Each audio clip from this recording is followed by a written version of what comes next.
Di Rajagೃha, Buddha memimpin para muridnya melatih diri. Suatu hari, seorang biksu menemui Ananda dan berkata, "Yang Arya, aku mendengar bahwa yang dijunjung mengeluarkan Dewadatta dari sangga di hadapan banyak orang serta melarangnya melatih diri dalam sangga. Semua orang berbicara hal ini. Apakah Dewadatta melakukan pelanggaran berat?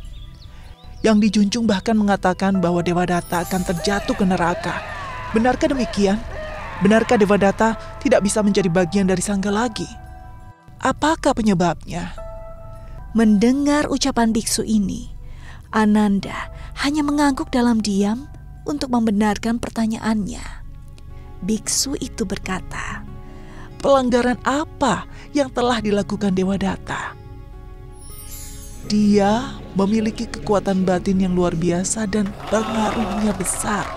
Ada banyak orang yang sangat menghormatinya. Apakah dia tidak bisa kembali dalam sangga lagi?" Ananda berkata, Yang dijunjung telah berkata demikian, dan Dewadatta memang benar melanggar banyak aturan dalam sangga. Kita harus percaya bahwa Buddha tidak akan mengubah keputusannya. Mendengar ucapan Ananda, biksu itu pergi dengan putus asa.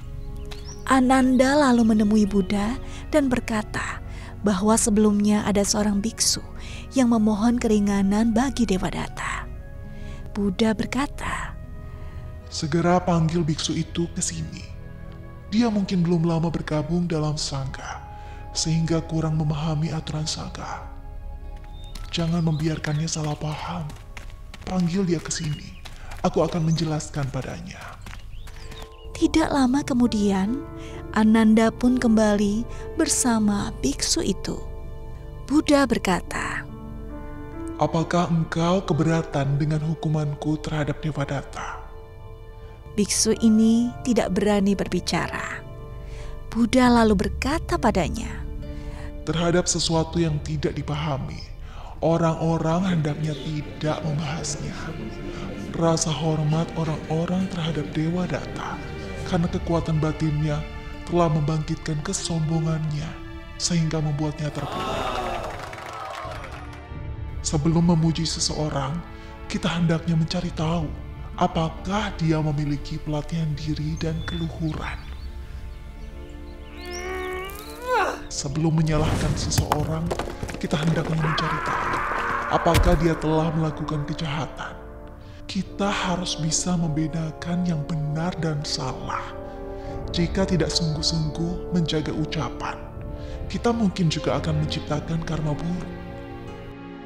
Melatih diri hendaknya bukan demi menunjukkan kekuatan batin di hadapan orang-orang untuk memperoleh keuntungan atau rasa hormat dari mereka. Ini tidaklah benar. Ini berarti tamak atau keuntungan pribadi.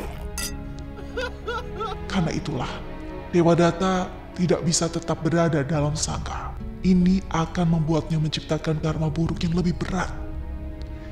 Buddha bahkan berkata pada biksu ini, Dewadatta telah memecah belah sangga, melukaiku hingga berdarah, dan membunuh seorang arat.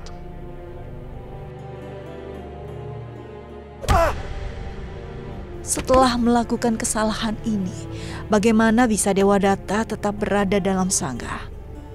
Tidak perlu diragukan lagi bahwa dia akan terjatuh ke neraka di masa mendatang.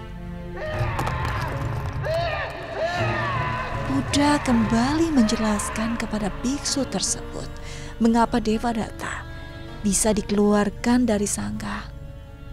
Biksu ini akhirnya memahami bahwa Dewadatta telah melakukan kesalahan berat dan bukan keluar dari sangga secara sukarela, melainkan diusir oleh Buddha. Atas semua perbuatannya, Dewadatta akan terjatuh ke alam neraka.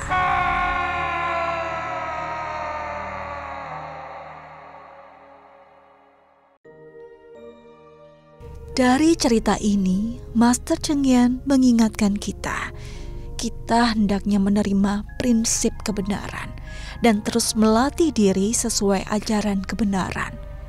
Kembali kepada hakikat sejati, sehingga pikiran kita terbebas dari kebencian.